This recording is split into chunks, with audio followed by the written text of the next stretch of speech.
Hello friends and my dear students, मैं जसवीर सिंह स्वागत करता हूं एक बार फिर से आप सभी का आपके अपने यूट्यूब चैनल एजुकेशनल स्पार्क में। अप्लाइड मैकेनिक्स में जो है इंट्रोडक्शंस का जो पार्ट रह गया था उसको स्टार्ट किया था लास्ट वीडियो में। तो आज उसका जो बाकी का बचा हुआ जो पार्ट्स है उसको इस वीडियो में कवर करेंगे स्टूडेंट्स। तो जिन्होंने जो है वो पिछला लेक्चर अभी नहीं देखा है पहले उस वीडियो को देखें, और जिन्होंने हमारे चैनल पर जो स्टूडेंट्स नए हैं वो इस चैनल को सब्सक्राइब कर लें ताकि जो है नोटिफिकेशंस एक घंटी होती है उसको भी बजा दें ताकि आपको जो है हमारे जो आने वाले वीडियो हैं उसका नोटिफिकेशन मिलता रहे। तो इसमें जो है आज हम पढ़ने वाले हैं फंडामेंटल यूनिट्स के बारे में, इनके मूल मात्रक। Students, measurement of physical quantities is one of the most important operations in engineering. आप लोग इंजीनियरिंग के स्टूडेंट्स हैं, एक बात आप बहुत बेसिक से समझ लीजिए कि बिना मेजरमेंट के जो है इंजीनियरिंग का कोई स्कोप है नहीं।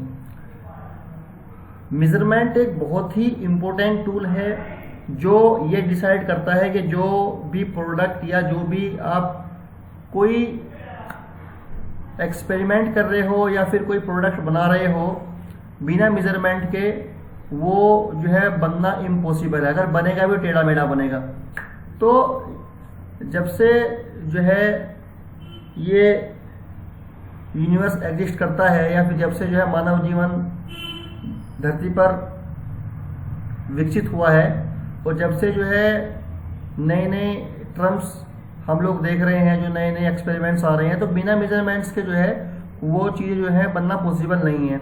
अगर आप छोटा सा जो है एक चेयर भी अगर आप लोग बनाते हो तो आप लोग देखते हो कारपेंटर क्या करता है, उसको भी जो है एक अच्छे से मेजर करता है कि आपको जो है उसका एरिया कितना रखना है, उसको जो है कितना डेप्थ में उसको कट देना है, कैसे उस पर कौन सी कील लेगी, कितना इंच की लेगी, कैसे उसको जो है पॉलिश करना, सब कुछ मेजरमेंट के तहत ही जो चलता है। अब जैसे ये कुछ आपको जो है टूल्स, मेजरिंग टूल्स आप लोग देख रहे हो, मेजरमेंट जैसे आपने जो है यहाँ पर एक वर्नियर कैलिपर्स आपको दिख रहा है, स्क्रू गेज दिख रहा है, ये सब डिजिटली वाले हैं। अगर आप लोग इसको मेडिकल टर्म में भी समझें, अगर किसी की जो है तबीयत खराब है तो पहले डॉक्टर देखता है कि भैया पहले इसका जो है बुखार मापो कि उसको बुखार कितना है, तो उसको भी आप जो है एक थर्मामीटर की हेल्प से मापोगे। तब देखोगे हाँ इसको 100 डिग्री बुखार है, 104 है, 102 है, कितना है, तो उसके हिसाब से फिर उसको जो है क्वांटिटी जो है वो दवाई की जो है उसमें देखते हैं कितना इसको जो है मेडिसिन की क्वांटिटी की जरूरत है। तो उसी प्रकार से जो है अगर आप जो है किसी भी फील्ड की बात करें, चाहे सिविल इंजीनियरिंग की बात करें, अगर आप जो है आप देखते किसी अगर घर बनाना है तो घर बनाने के लिए जो है हर एक पहलू पे जो है मेजरमेंट की आवश्यकता पड़ेगी। स्टार्टिंग में कितना गज का हमारा प्लॉट है, कितना उस पर जो है कितने फ्लोर्स बनने हैं, उस पर कितने बीम्स डालने हैं, कितने कमरे बनेंगे, कितने साइज के बनेंगे, तो ये सब चीज़ें जो हैं वो डिपेंड करेगा आपका मेजरमेंट के ऊपर ही। विदाउट मेजरमेंट जो है इसको ठीक या सही प्रकार से बनना जो है वो पॉसिबल नहीं है। तो स्टूडेंट्स, ये सब मेजरिंग टूल्स जो है आप लोग देख चुके हो। जब आपने जो है इंजीनियरिंग ड्राइंग पढ़ा था तो ये सब जो है टूल्स जो है आपने यूज़ किए हैं, या वर्कशॉप में भी जो है आप लोग जो है ये टूल्स देखते हो। ये आपका वर्नियर कैलिपर्स है, इंजीनियरिंग स्केल है, डी है। तो अब इसमें आगे हम देखते हैं every quantity is measured in term of some arbitrary but internationally accepted units called fundamental units. देखिए, मूल मात्रक की हम लोग बात करते हैं, फंडामेंटल यूनिट्स की हम बात करते हैं। अब किसी भी अगर आपको चीज़ को अगर मापना है, कोई भी अगर आप जैसे मार्केट में आप जाते हो कि आपको जो है कपड़ा चाहिए, कितना चाहिए, 2 मीटर, 3 मीटर, 4 मीटर, तो जो हमने एक नाम दिया है मेजरमेंट को लेंथ में मापने का नाम दिया है कि मीटर में माप लो उसको, तो उसका एक स्टैंडर्ड है। ऐसा नहीं है कि जो है अब अगर हम आपसे ये कहें कि जैसे हमारे यहाँ पे अलग अलग जो है स्टेट्स हैं, अलग अलग भाषाएं बोली जाती हैं, तो ऐसा नहीं है कि यहाँ की जो है वो यूनिट्स जो है अलग अलग हो जाएंगी। ऐसा नहीं कर सकते कि यहाँ पर जो है उत्तर प्रदेश में जो है 1 मीटर जो है वो आपका एक लेंथ अलग है, या पंजाब में उसकी 1 मीटर लेंथ अलग है। या फिर हम ये बात करें कि यहाँ पर जो है इंडिया की बात करें, यहाँ पे इंडिया में 1 मीटर अलग मापता है और जो है अमेरिका में 1 मीटर अलग मापता है, ऐसा नहीं है।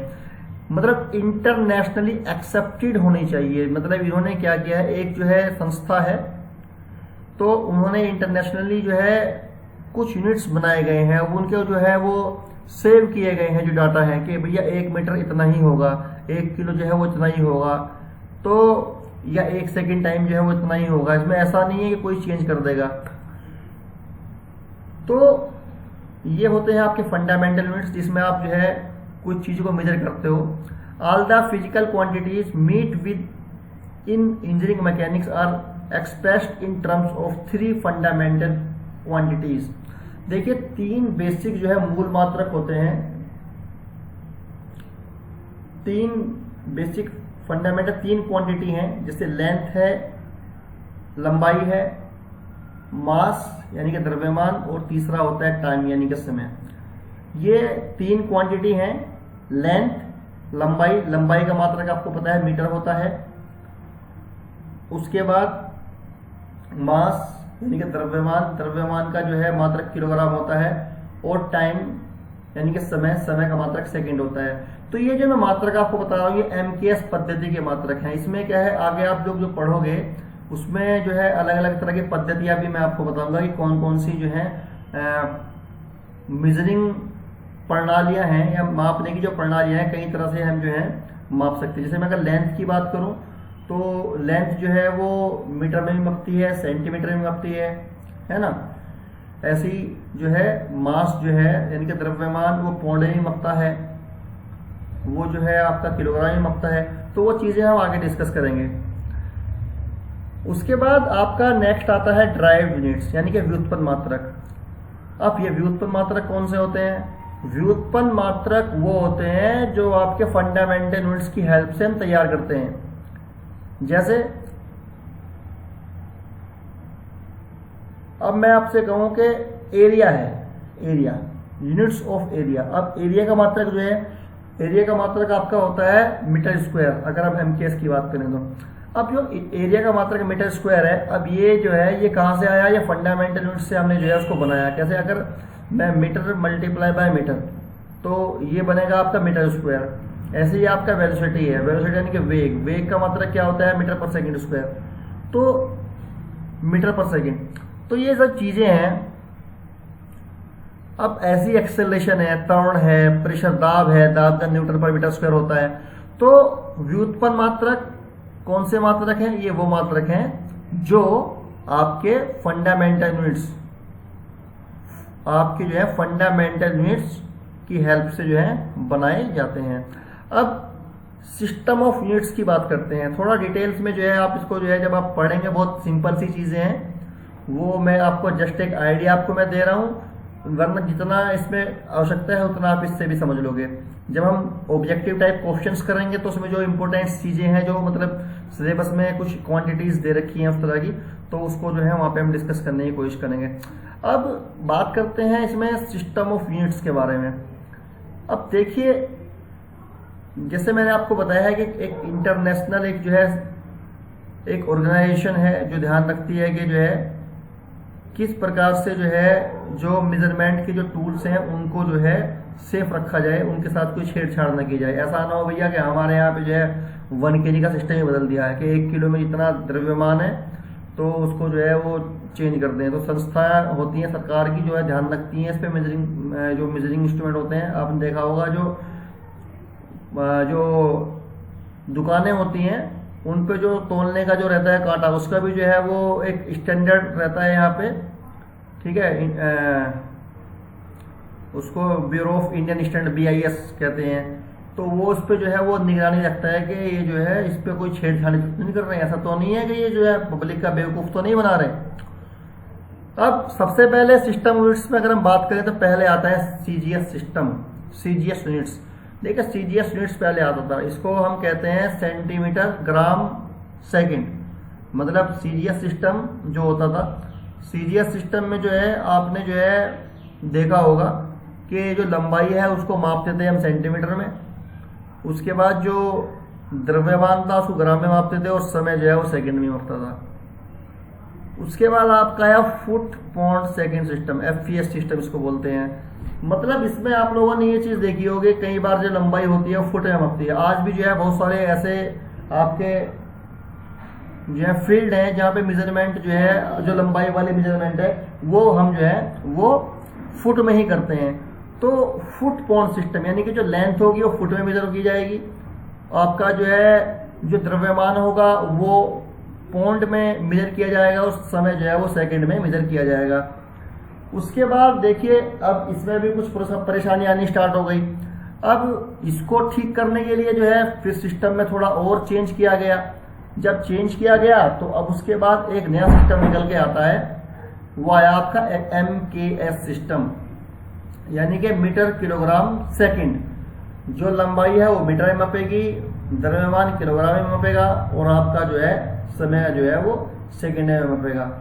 तो ये होता है आपका MKS सिस्टम। उसके बाद भैया नंबर 4 पे जो है इन्होंने कहा भैया ठीक है एक नया सिस्टम लेके आते हैं, उसका नाम रखा गया SI यूनिट्स या फिर सिस्टम ऑफ इंटरनेशनल यूनिट्स या इंटरनेशनल सिस्टम ऑफ यूनिट्स जिसको कहा गया। तो अब ये जो SI units international system of units आया तो इसमें जो है क्या कहा गया, in this system the fundamental units are metre, kilogram and second respectively, but there is slight variation in their derived units. The following derived units are, मतलब था कुछ मिलता जुलता उसी की तरह है, MKS सिस्टम जो था बिल्कुल उसी का एक तरह रूप है, लेकिन इसमें कुछ चेंजेस किए गए। कुछ चेंज इसमें ऐसे इन्होंने कर दिए। डेंसिटी होती है, डेंसिटी जो है या फिर मास डेंसिटी, तो डेंसिटी होती है आपका मास पर यूनिट वॉल्यूम। तो मास पर यूनिट वॉल्यूम को जब आप जो है उसका मात्रक जब निकालोगे तो निकल के आएगा आपका kg पर मीटर क्यूब। जैसे फोर्स है, फोर्स का मात्रक न्यूटन इन्होंने यहाँ पे ले लिया, ठीक है। तो प्रेशर है, प्रेशर को जो है न्यूटन पर mm² भी कह सकते हो और न्यूटन पर मीटर स्क्वायर भी कह सकते हो, इसका मात्रक ये भी होता है। जो आपका वर्क डन है, मतलब जो काम कार्य जो होता है, कार्य को जो है आप लोग देखते हो न्यूटन मीटर वैसे मात्रक है, लेकिन जूल कुछ इनके जो वैज्ञानिक थे, कुछ वैज्ञानिकों के नाम पे इनका नामकरण कर दिया गया। तो ऐसे जो है उसका मात्रक जूल कहते हैं, कार्य का मात्रक जूल होता है। तो ये ऐसा ही सिस्टम में अडॉप्ट किया गया।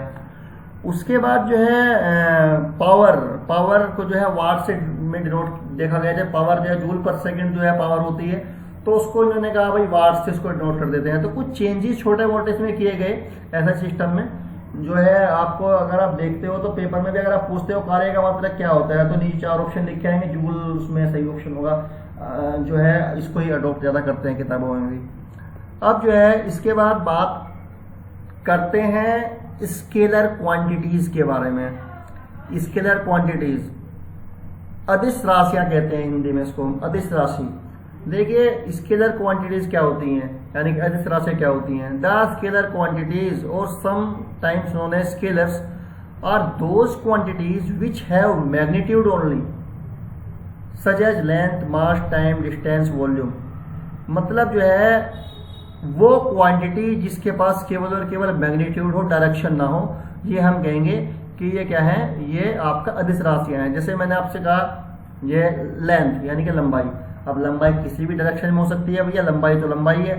तो उसके लिए तो नहीं कि लंबाई किधर है, उसने कहा भैया 10 मीटर, 10 मीटर तो किधर भी 10 मीटर, है ना। मास ये भी ऐसी राशि है, जैसे हमने कहा 1 kilo, 2 kilo, 3 kilo, 4 kilo, 5 kilo. ऐसा तो नहीं कहा कि ऊपर या नीचे, सीधी सी बात है कि उसमें तो कोई जरूरत नहीं है पूछने की। समय जो है टाइम, यानी कि समय का मतलब सेकंड होता है, यानी कि समय क्या कितना बजे, 10 बजे हैं, 11 बजे हैं। तो उसमें कोई इस तरह का फंडा नहीं है कि इसको जो है ये चीज देखी जाए कि ये टाइम जो है कितना जो है घट रहा है बढ़ रहा है। उसके बाद जो है बात करें हम डिस्टेंस की, दूरी की, तो दूरी भी अगर मैं यहाँ से कहूँ, यहाँ से दिल्ली का डिस्टेंस कितना है, हमने कहा 100 किलोमीटर है। अब 100 किलोमीटर जो है इसमें दूरी हमने माप दी। ऐसा नहीं है कि इसको जो है अब एक पूछेगा कि डायरेक्शन डिस्टेंस, दूरी, वॉल्यूम है, डेंसिटी है, टेम्परेचर है। उसके बाद आपका जो है स्पीड है, चाल। तो ये क्वांटिटी है, इनको सिर्फ जो है एक तरह से जरूरत पड़ती है सिर्फ किसकी, मैग्नीट्यूड की जरूरत पड़ती है। इसको हम कहते हैं स्केलर क्वांटिटी। तो आपको जो इसके एग्जांपल हैं वो भी याद रखने पड़ेंगे। कई बार ऑब्जेक्टिव क्वेश्चन पूछ लेगा भैया इनमें से स्केलर क्वांटिटी कौन सी है, या फिर पूछेगा कि ये डिस्टेंस जो है वो वेक्टर क्वांटिटी या स्केलर क्वांटिटी है। उसके बाद बात आती है वेक्टर क्वांटिटी की, जो सदिश राशि जिसको हम कहते हैं। तो vector quantities are those quantities which have both magnitude and direction such as force. अब देखिए, मतलब वो क्वांटिटी जिसको व्यक्त करने के लिए आपको मैग्नीट्यूड और डायरेक्शन, परिमाण और दिशा दोनों की आवश्यकता होती है, तो उसे हम कहेंगे ये सदिश राशि है। तो सिंपल सी भाषा में आप एक चीज ये समझ लो, अदिश राशि जिसको व्यक्त करने के लिए केवल परिमाण की आवश्यकता पड़ती है। नंबर दूसरा सदिश राशि या फिर वेक्टर क्वांटिटी जिसको बताने के लिए आपको जो है परिमाण और दिशा दोनों की आवश्यकता होती है। जैसे अगर मैं बात करूं बल, अब आपने कहा 10 न्यूटन का बल लगाया, भैया किधर लगा है बताना पड़ेगा ना, वहां पे उसको आपको बताना पड़ेगा, ये आपका लेफ्ट लगा है, राइट लगा है, ऊपर लगा है, नीचे लगा है, तो ये चीजें हैं। डिस्प्लेसमेंट, अब देखिए डिस्टेंस और डिस्प्लेसमेंट में अंतर आप लोग समझिए। डिस्टेंस क्या होती है? दूरी। यह है एक स्केलर क्वांटिटी। डिस्प्लेसमेंट क्या है? ये विस्थापन है। तो विस्थापन क्या है? एक वेक्टर क्वांटिटी है। जैसे मैंने आपसे अभी थोड़ी देर पहले बात की थी कि दिल्ली यहां से 100 किलोमीटर दूर है, तो ये 100 किलोमीटर दूरी है, लेकिन किस साइड है? डिस्प्लेसमेंट बताएगा एक्चुअल में आपको कि यहां से भैया आपको जो है ईस्ट जाना है, वेस्ट जाना है, नॉर्थ जाना है, साउथ जाना है, तो वो डिस्प्लेसमेंट तय करेगा कि किस साइड को दिल्ली है। तो ये जो है एक वेक्टर क्वांटिटी है डिस्प्लेसमेंट। वेलोसिटी, एक्सेलरेशन, मोमेंटम, तो ये सब जो है ये वेक्टर क्वांटिटी हैं। अब इसके बाद इसमें जो चैप्टर में एक और छोटा था और डेफिनेशन था, concept of rigid body, third पिंड। अब दर्ड पिंड क्या होता है? देखिए, ये वैसे तो जो है अब जैसे जैसे अब आप आगे पढ़ोगे तो जो अप्लाइड मैकेनिक्स के जो कंसेप्ट जो सारे लगेंगे, जो जितना भी हम काम करेंगे वो दर्ड पिंड के ऊपर ही करेंगे। दर्ड पिंड क्या होता है? A body in which the particles do not change their relative position under the action of external force is called rigid body. अब देखिए फिगर में आप लोग देख रहे हो, एक मैंने जो है ब्लॉक लिया हुआ है। ये ब्लॉक जो है, इस ब्लॉक को आप देखिए, इस ब्लॉक पे एक फोर्स लगा है ऊपर से F1, नीचे से फोर्स लगा है F2। तो दर्ड पिंड एक ऐसा पिंड या एक ऐसी वस्तु है जिसपे एक्सटर्नल फोर्स यानी कि बाह्य बल लगाने पर इसके जो पार्टिकल्स हैं उनमें कोई भी परस्पर चेंज, बदलाव ना हो। ये जिस पोजीशन में है उसी पोजीशन में रहे तो हम कहेंगे दर्ड पिंड है। आपको बात समझ में आती है? जैसे मैंने कहूं कि ये जो है एक डस्टर है। अब ये डस्टर है, इस डस्टर के ऊपर अगर मैंने हाथ से पकड़ के ऐसे कंप्रेस करके फोर्स लगाया तो आप डस्टर को देखते हो कि उसकी जो बॉडी होती है उस पर कोई चेंज नहीं आता है। उसके जो पार्टिकल्स हैं वो अपनी जगह स्टेबल रहते हैं। उसमें जो है ऐसा नहीं है कि मैंने उधर से फोर्स लगाया तो वो जो है उधर से मुड़ गया या फिर जो है उसको फोर्स को रेजिस्ट नहीं कर रहा है। जैसे दूसरी फिगर में भी हमने ये दिखाया गया है, यहाँ पर भी जो है ये F1 लगा है, F2 लगा है, तो ये जो है दर्ड पिंड है। एक ऐसी वस्तु, एक ऐसा पिंड आप जो है जिसको फोर्स लगाने पर उसकी शेप में उसके जो पार्टिकल्स हैं उसमें कोई रिलेटिव जो है चेंज, उनके रिलेटिव पोजीशन में कोई चेंज ना हो, तो इस तरह का पिंड कहलाता है दर्ड पिंड। तो स्टूडेंट्स, आज का जो लेक्चर है वो हम यहीं पर समाप्त करते हैं। नेक्स्ट लेक्चर में जो है, अब क्योंकि जो है आगे के 3-4 चैप्टर हमने पहले ही आपको जो है करा दिए थे, ये एक छोटा सा टॉपिक रह गया था इसमें। अब मैं सोच रहा हूँ कि आपको जो है नेक्स्ट वीडियो में कुछ जो है ऑब्जेक्टिव टाइप क्वेश्चन कराए जाएं, क्योंकि जो है मोर देन जो है हमारा 60 से ऊपर ही हमारा सिलेबस ये कवर हो गया है इसमें। अभी उसके बाद 2-3 चैप्टर रह रहे हैं, उसको भी अभी धीरे धीरे कवर करेंगे। तो अगले वीडियो में जो है कुछ ऑब्जेक्टिव क्वेश्चन लेकर हम लोग आपके सामने आएंगे। तो अब मैं आशा करता हूँ कि जितने स्टूडेंट्स इस वीडियो को देख रहे हैं वो जो भी वीडियो इस प्ले लिस्ट में मैंने डाले हुए हैं उन सबको आप अच्छे से पढ़ें, स्टडी करें, ताकि जो है अब जो क्वेश्चंस हम ऑब्जेक्टिव क्वेश्चंस इनके जो बिहाफ पे क्वेश्चन करेंगे तो उनको करने में आपको समझ आए, अच्छा लगे। कुछ स्टूडेंट्स क्या कर रहे हैं, सिर्फ वीडियो को देखते हैं, फिर बाद में जो है अटेंडेंस मार्क कर रहे हैं, कुछ अटेंडेंस भी मार्क नहीं कर रहे हैं। तो एक पूरा डाटा जो है वो हमारे पास रह रहा है। जो स्टूडेंट्स प्रॉपर लेक्चर नहीं लेगा प्रॉपर जो है क्वेश्चन क्लासेस अटेंड नहीं करेगा, अभी असाइनमेंट्स भी मैं आपको एक दूंगा, असाइनमेंट सबमिट नहीं करेगा तो इंटरनल मार्क्स उनके जो है बिल्कुल जीरो कर दिए जाएंगे। तो ये बात आपको समझनी है। तो स्टूडेंट्स आज के लिए बस इतना ही, मिलते हैं हमारे नेक्स्ट लेक्चर में। तब तक आप जो है घर पर सुरक्षित रहें और अपनी स्टडी करते रहें। धन्यवाद।